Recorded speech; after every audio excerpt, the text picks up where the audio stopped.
Hey everybody, it's Pastor Bo Wagner. It's time for another chapter of Zach Blue and the Great Space Chase, Falcon Wing. This is volume 1 of the series.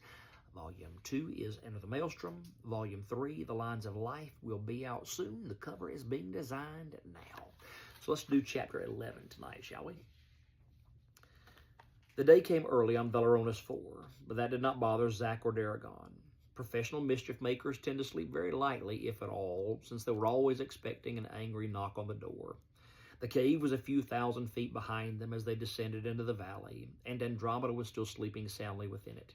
The sky this time of day was viridescent, and the same swirling breeze of yesterday was blowing again.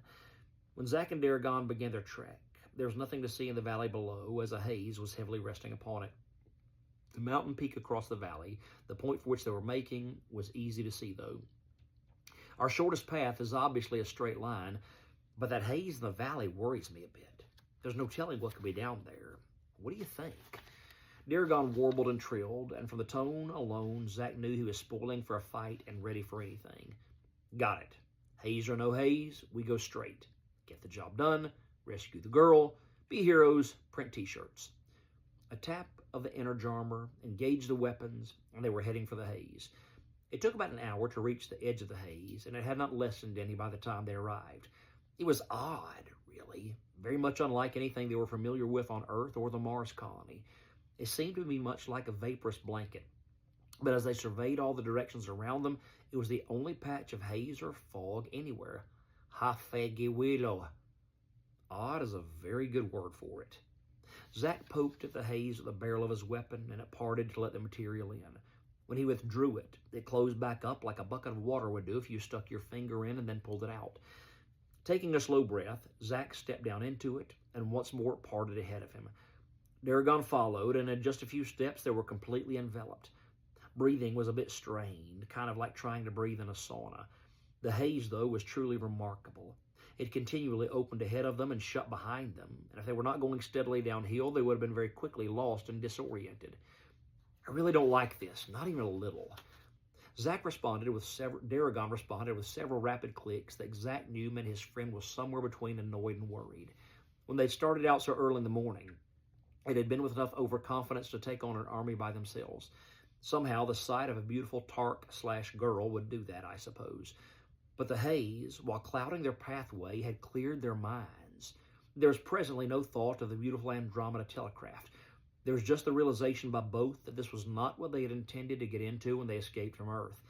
This was supposed to be one permanent vacation, all fun and no responsibility, a chance to finally be themselves. Instead, they'd somehow been roped into being heroes, and heroes had a nasty tendency to get themselves killed. Since they entered the haze, there'd been nothing at all to hear other than the sound of their own breathing, their sporadic conversation, and their footsteps on the hard, rocky ground. Nothing to hear, almost nothing to see, an oppressive heaviness in the air, a growing agitation in both of them, and then it all changed in a blinding moment of time.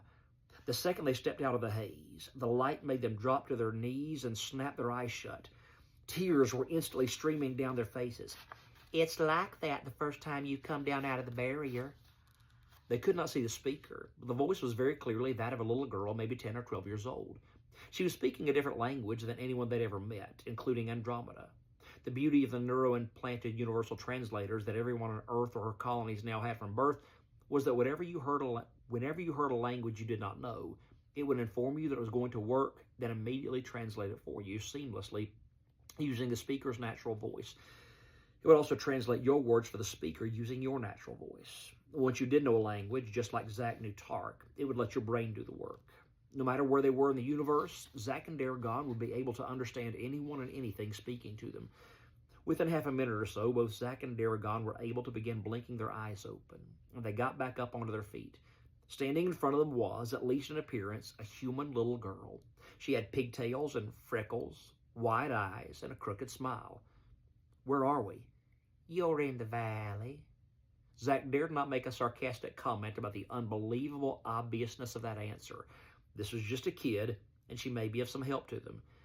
"Yes, thank you. I actually sort of figured that we were. Does this place have a name?" "Yes, we call it the Valley."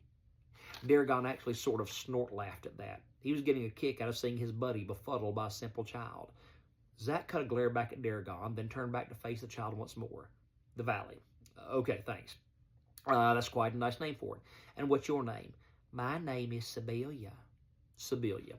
That's a lovely name as well. Sibylla, what can you tell me about that? Zach was pointing past the girl to the amazing sight that lay beyond her. Going through the valley may have provided the straightest path between two peaks, but it might not at all be the quickest, for there, just below them, was a sprawling city. It's Chapter 11 of Zach Blue and the Great Space Chase, Falcon Wing. We'll see you next time for Chapter 12.